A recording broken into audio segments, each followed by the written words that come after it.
Bagi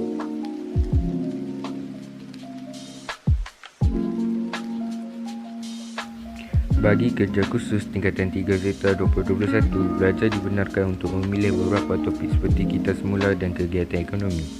Pelajar boleh membuat kajian sama ada di sekolah atau di tempat tinggal pelajar.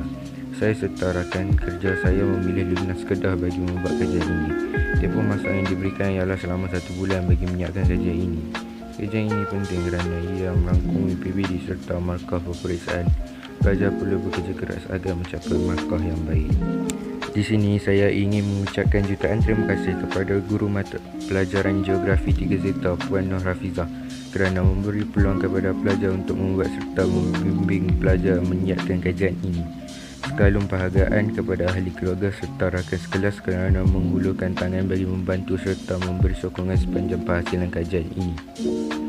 Akhir sekali, kami ingin mengucapkan terima kasih kepada semua yang membantu kami dalam penghasilan kajian ini secara langsung maupun tidak langsung.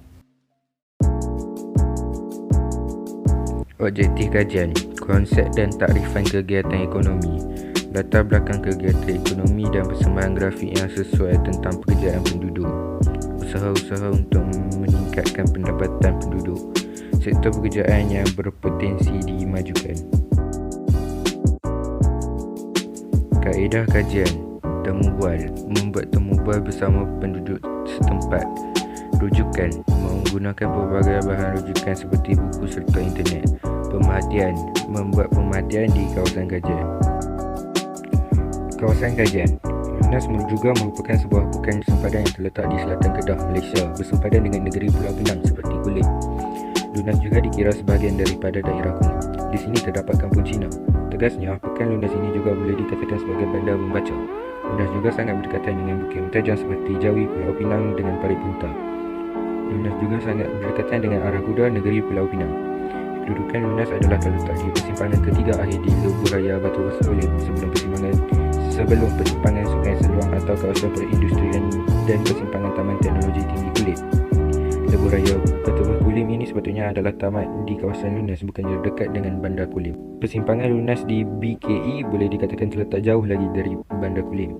Perjalanan Bandar Kulim untuk sampai di persimpangan Lunas BKE adalah kira-kira 8 km. Sebuah kawasan perumahan yang bernama Kulim Square juga terletak di Jalan Lunas. Sebuah pekan lagi iaitu Paya Besar juga adalah di bawah kawasan Lunas.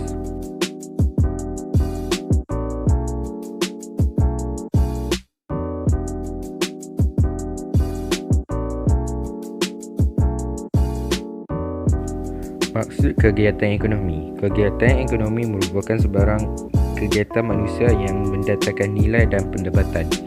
Terdapat 3 jenis kegiatan ekonomi, iaitu kegiatan yang memperoleh hasil terus dari sumber semula jadi, iaitu primer, kegiatan menukar kepada barangan siap untuk pengguna, iaitu sekunder, serta kegiatan menyediakan perkhidmatan, iaitu tertier. Antara contoh sektor primer adalah pertanian dan perlombongan.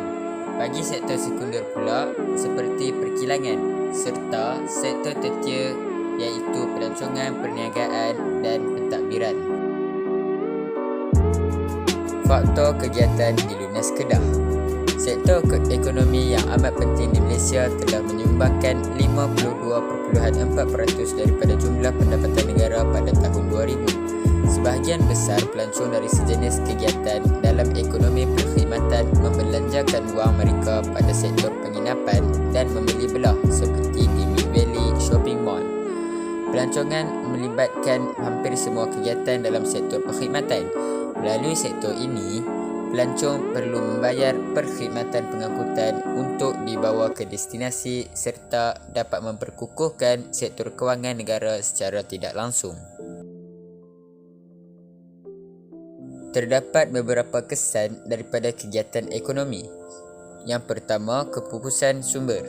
Kepupusan flora dan fauna kerana kehilangan habitat serta sumber makanan.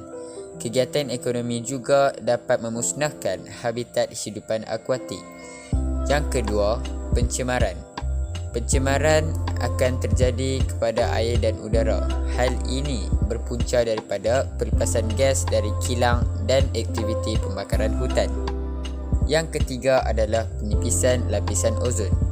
Kes-kes seperti penyakit kanser kulit dan katarak mata akan meningkat. Penipisan lapisan ozon ini akan mengganggu proses fotosintesis. Manakala yang keempat adalah kesan rumah hijau. Apabila terjadinya kesan rumah hijau, suhu atmosfera akan meningkat dan berpunca daripada aktiviti penuaian padi serta aktiviti penghutanan. Cadangan. Terdapat beberapa cadangan bagi masyarakat untuk memajukan ekonomi di kawasan lunas Kedah. Antaranya adalah pertanian dan penternakan. Lunas merupakan kawasan yang mempunyai penduduk yang padat. Hal ini akan menyebabkan barang makanan yang segar mendapat permintaan yang tinggi. Petani atau peternak perlulah menyediakan bahan-bahan yang berkualiti untuk kegunaan import serta ekspor. Yang kedua adalah pendapatan sampingan. Golongan belia boleh mengambil peluang untuk mendapatkan pendapatan sampingan sambil. Belia dapat menjana duit saku untuk kegunaan lain semasa belajar. Peniaga-peniaga juga boleh mencuburi bidang berniaga secara atas talian bagi meluaskan platform jual beli. Rumusan. Melalui kajian yang saya jalankan ini, saya telah mendapati bahawa kegiatan ekonomi utama di Lunas Kedah ialah perkhidmatan. Jenis perkhidmatan yang terdapat di kawasan ini pula ialah perniagaan, pengangkutan, perbankan dan pendidikan. Sumbangan kegiatan ekonomi terhadap pembangunan Lunas ialah mewujudkan peluang pekerjaan, menyumbang kepada pendapatan penduduk, peningkatan taraf hidup penduduknya dan menggalakkan perkembangan infrastruktur. Saya telah menggunakan kaedah temu bual untuk mengumpul maklumat tentang latar belakang kegiatan ekonomi terhadap Lunas dan usaha-usaha untuk meningkatkannya. Semasa menjalankan kajian ini, saya telah mengamalkan beberapa nilai seperti bantu-membantu, kejujuran, bekerjasama, menepati masa dan sebagainya. Unsur-unsur patriotisme yang wujud semasa kajian dijalankan pula adalah seperti saya berbangga dan bersyukur dengan kehidupan di Lunas. Saya juga mencintai bandar yang aman damai ini.